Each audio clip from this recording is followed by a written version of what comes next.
آج ہم ایک ایسے کیس کا گہرائی سے جائزہ لے رہے ہیں جس نے کئی سالوں تک پورے ملک کو اپنی لپیٹ میں لے رکھا تھا۔ جی 2008 کا نوئیڈا ڈبل مرڈر کیس۔ بالکل، ایک 13 سالہ لڑکی آروشی تلوار اور گھر کا ملازم 45 سالہ ہیمراج ایک ہی رات اپنے ہی گھر میں قتل کر دیے گئے۔ اور اس کیس کی پہلی پرت ہی شاید سب سے زیادہ الجھی ہوئی ہے۔ وہ کیسے؟ ایک ایسا کرائم سین جسے اتنی بری طرح خراب کیا گیا کہ شاید سچے انصاف کا راستہ وہیں سے بند ہو گیا تھا۔ اچھا، تو ہمارے پاس اس کیس کا ایک تفصیلی ویکیپیڈیا آرٹیکل ہے اور الہ آباد ہائی کورٹ کے فیصلے کے کچھ اقتباسات بھی۔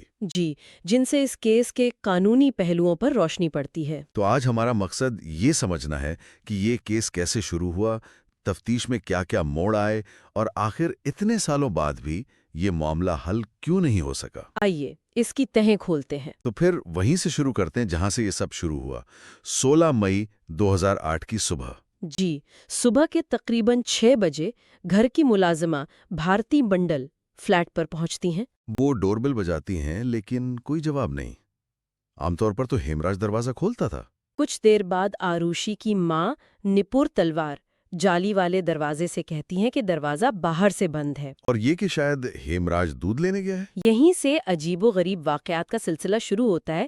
نپور نے بیلکنی سے چابیاں نیچے پھینکی تاکہ بھارتی دروازہ کھول سکے۔ جی، لیکن جب بھارتی اوپر پہنچی تو انہوں نے دیکھا کہ دروازہ لاک نہیں تھا، صرف باہر سے کنڈی لگی ہوئی تھی۔ اچھا، یہ تو عجیب بات ہے۔ انہوں نے کنڈی کھولی اور اندر چلی گئی۔ اور اندر کا منظر وہ تو دل دہلا دینے والا تھا۔ بالکل۔ بھارتی نے دیکھا کہ راجیش اور نپور تلوار رو رہے ہیں۔ وہ اسے آروشی کے کمرے میں لے گئے جہاں آروشی کی لاش اس کے بستر پر تھی، گلا کٹا ہوا تھا اور اسے ایک کمبل سے ڈھانپا ہوا تھا۔ والدین نے فوراً کہا کہ یہ کام یہ غائب ملازم ہیمراج کا ہے۔ اور ہمیں یہیں ایک لمحے کے لیے رکنا ہوگا۔ یہ کیس پہلے ہی گھنٹے میں تکنیکی طور پر شاید ناقابل حل ہو گیا تھا۔ مطلب جب پولیس پہنچی اس سے پہلے ہی کرائم سین پر 15 سے 20 لوگ جمع ہو چکے تھے، رشتہ دار، پڑوسی، میڈیا والے۔ او خدایا! اس افراتفری میں ایک اندازے کے مطابق 90% فورنزک ثبوت ہمیشہ کے لیے ضائع ہو گئے۔ 90%؟ یہ تو جی، جب آپ 90% ثبوت کھو دیتے ہیں تو آپ انصاف نہیں، آپ صرف کہانیاں ڈھونڈ رہے ہوتے ہیں۔ ناقابل یقین۔ مطلب کیس شروع ہونے سے پہلے ہی ایک طرح سے ختم ہو گیا۔ پولیس نے بھی فوراً ہیمراج کو ہی مرکزی ملزم مان لیا۔ بالکل، یہاں تک کہ راجیش تلوار نے پولیس کو 25,000 روپے بھی دیے کہ وہ نیپال جا کر اسے پکڑیں، جسے بعد میں پولیس نے توجہ ہٹانے کی کوشش قرار دیا۔ جی، لیکن اصل ڈرامہ تو اگلے دن ہوا۔ 17 مئی کو ایک ریٹائرڈ پولیس آفیسر جو تعزیت کے لیے آئے تھے، ہاں، انہوں نے چھت کی طرف جانے والے دروازے پر خون کے کچھ دھبے دیکھے۔ جب پولیس نے چھت کا تالا توڑا تو وہاں ہیمراج کی لاش پڑی تھی۔ کیا؟ جی، بری طرح سڑ چکی تھی اور اسے ایک کولر پینل کے نیچے چھپایا گیا تھا۔ ایک منٹ، یہ کیا بات ہوئی؟ یعنی پوری یو پی پولیس ایک ایسے شخص کو پورے ملک میں ڈھونڈ رہی تھی جس کی لاش ان کی ناک کے نیچے اسی گھر کی چھت پر پڑی تھی؟ یہی تو بات ہے، یہ کسی مذاق سے کم نہیں تھا۔ اور یہ یو پی پولیس کے لیے شدید شرمندگی کا باعث بنا ہوگا۔ بالکل، اب ان کی تو پوری تھیوری ہی بیٹھ گئی، جسے وہ قاتل سمجھ رہے تھے وہ خود مقتول نکلا۔ تو اب سوال یہ تھا کہ شک کی سوئی کس کی طرف گھومے گی؟ اور ظاہر ہے سب سے آسان ہدف والدین ہی تھے۔ اور ان پر شک کی وجہ کیا بنی؟ سب سے بڑی بات تو یہی کہی گئی کہ وہ برابر کے کمرے میں سو رہے تھے اور انہیں کچھ سنائی نہیں دیا۔ جی، جبکہ دونوں کمروں کے بیچ صرف ایک لکڑی کا پارٹیشن تھا۔ کیا یہ واقعی ممکن ہے؟ ہاں، والدین کا کہنا تھا کہ ان کے کمرے کا ایئر کنڈیشنر بہت شور کرتا تھا، اس لیے انہیں کچھ سنائی نہیں دیا۔ اچھا، لیکن تفتیش کاروں نے کئی اور نکات بھی اٹھائے، جیسے آروشی کے کمرے کا دروازہ باہر سے بند تھا لیکن اس پر زبردستی داخل ہونے کے کوئی نشانات نہیں تھے۔ والدین نے چھت کی چابی دینے میں ہچکچاہٹ دکھائی۔ اور کرائم سین کو صاف کرنے کا الزام بھی تو لگا تھا۔ جی، کہا گیا کہ آروشی کی لاش کو صاف ستھرے کمبل سے ڈھانپا گیا تھا اور بستر کی چادر بھی ہموار تھی، جو ایک پرتشدد جرم کے منظر سے میل نہیں کھاتی۔ انہی نکات کی بنیاد پر کچھ ہی دنوں بعد انسپکٹر جنرل گردرشن سنگھ نے ایک بدنام زمانہ پریس کانفرنس کی۔ ہاں، اس میں انہوں نے 2 تھیوریاں پیش کی۔ ایک تو راجیش تلوار کے مبینہ افیئر کی تھی۔ جی، کہ ان کا اپنی کلینک پارٹنر انیتا دورانی کے ساتھ افیئر تھا، جس کے بارے میں ہیمراج جانتا تھا اور شاید بلیک میل کر رہا تھا۔ اور دوسری اور زیادہ سنسنی خیز تھیوری، وہ یہ تھی کہ راجیش نے آروشی اور ہیمراج کو قابل اعتراض حالت میں دیکھ لیا اور غیرت میں آ کر دونوں کو قتل کر دیا۔ اور اس دوسری تھیوری نے تو جیسے آگ ہی لگا دی، میڈیا نے اسے ہاتھوں ہاتھ لیا۔ اور یہ اس کیس کا سب سے افسوسناک پہلو ہے۔ ایک 13 سالہ مقتول بچی انصاف کی منتظر تھی اور میڈیا اس کے کردار کا پوسٹ مارٹم کر رہا تھا۔ صحیح۔ پولیس کی یہ تھیوریاں مکمل طور پر کیا سارائیوں پر مبنی تھیں، کوئی ٹھوس ثبوت نہیں تھا، لیکن اسی بنیاد پر راجیش تلوار کو گرفتار کر لیا گیا۔ والدین نے ان الزامات کی سختی سے تردید کی۔ ان کا کہنا تھا کہ اگر وہ کرائم سین صاف کرنا چاہتے تو ڈائننگ ٹیبل پر رکھی خون آلود اسکاچ وسکی کی بوتل کیوں چھوڑتے؟ ایک اہم نکتہ ہے۔ بہرحال یو پی پولیس کی تفتیش پر اتنے سوالات اٹھے کہ 31 مئی 2008 کو یہ کیس سی بی آئی کو منتقل کر دیا گیا۔ سی بی آئی کی آمد سے سب کو امید ہوئی کہ اب شاید سچ سامنے آئے گا۔ جی، اور سی بی آئی کی پہلی ٹیم نے تحقیق کا رخ والدین سے ہٹا کر 3 نئے لوگوں کی طرف موڑ دیا۔ کون تھے یہ لوگ؟ تلوار کلینک کا اسسٹنٹ کرشنا تھاڈارے، دریانیوں کا ملازم راج کمار اور پڑوسیوں کا ملازم وجے منڈل۔ یہ تینوں ہیمراج کے دوست تھے۔ اور ان پر شک کی بنیاد کیا تھی؟ سنا ہے کہ کچھ نارکو ٹیسٹ ہوئے تھے؟ ہاں، اور یہ نارکو ٹیسٹ خود ایک متنازعہ کہانی ہے۔ یہ کوئی سچ اگلوانے والی جادوئی دوا نہیں ہے۔ اچھا۔ اس میں شخص کو نیم بے ہوشی کی حالت میں لا کر سوال پوچھے جاتے ہیں۔ عدالت اسے اس لیے ثبوت نہیں مانتی کیونکہ اس حالت میں انسان کی کہی ہوئی باتیں قابل اعتبار نہیں ہوتیں۔ تو ان ٹیسٹوں میں کیا نکلا؟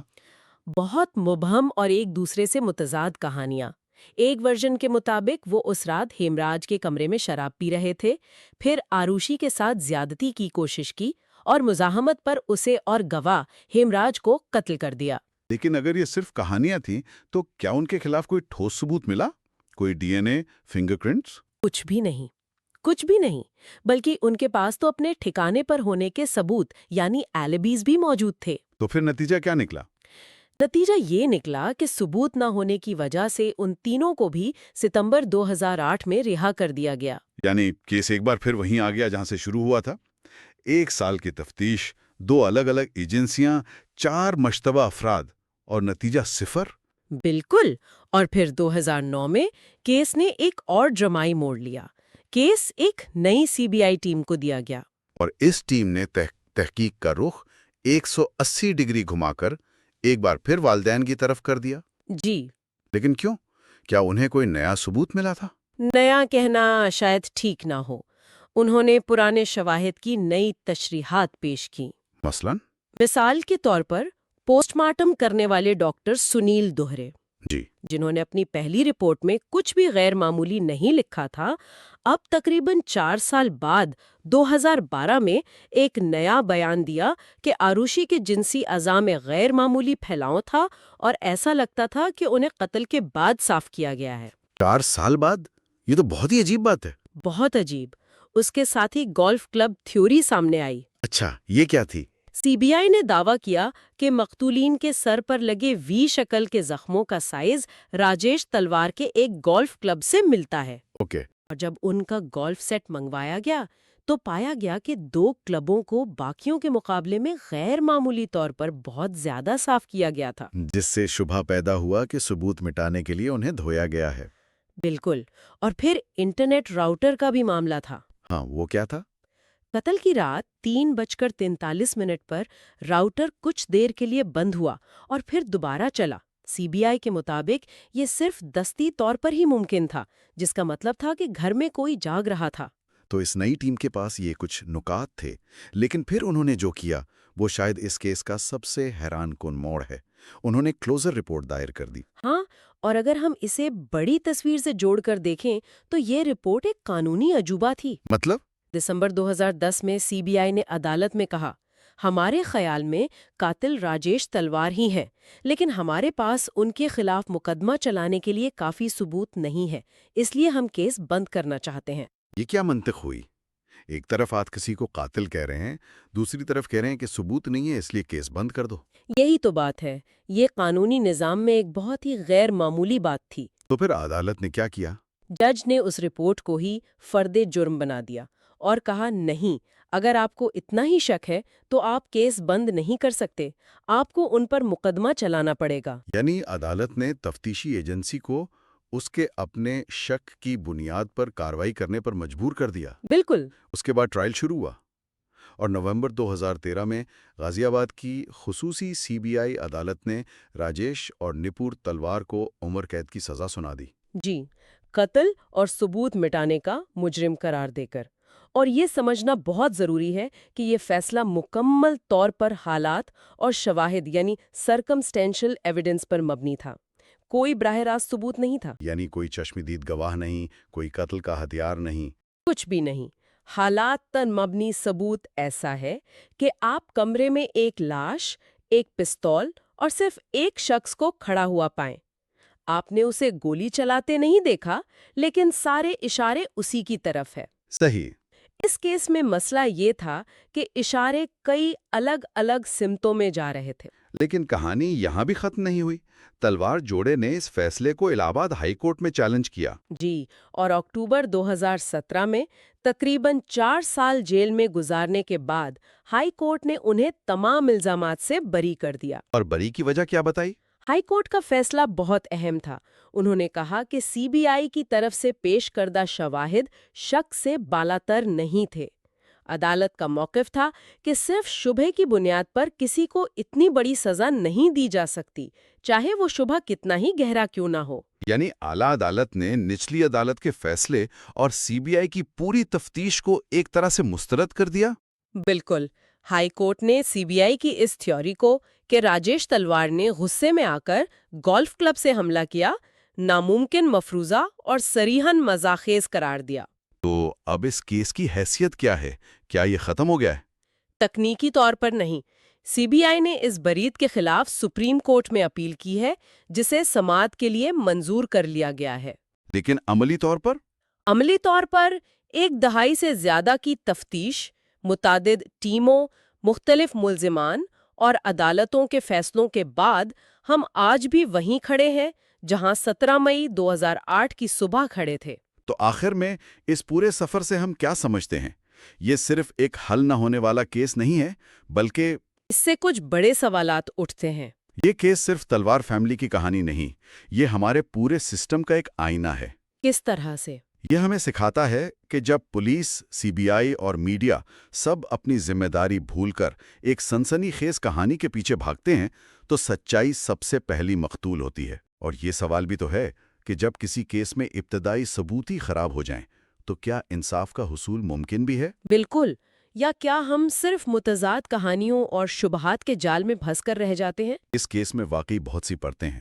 ایک خاندان کی ذاتی ترازدی، تفتیشی اداروں کی ناکامی اور میڈیا کا کردار۔ جی۔ لیکن ایک سوچ جو سننے والوں کے لیے چھوڑنی چاہیے وہ یہ ہے، اس پوری کہانی میں اتنے سالوں میں ہم نے والدین کی کہانی سنی، ملازموں کی کہانی سنی، پولیس اور CBI کی کہانیاں سنی۔ لیکن کیا کسی نے کبھی سوچا کہ اس رات اس بند دروازے کے پیچھے آروشی اور ہیمراج کی اصل کہانی کیا تھی؟ شاید یہ ایک ایسی کہانی ہے جسے ہم کبھی نہیں جان پائیں گے۔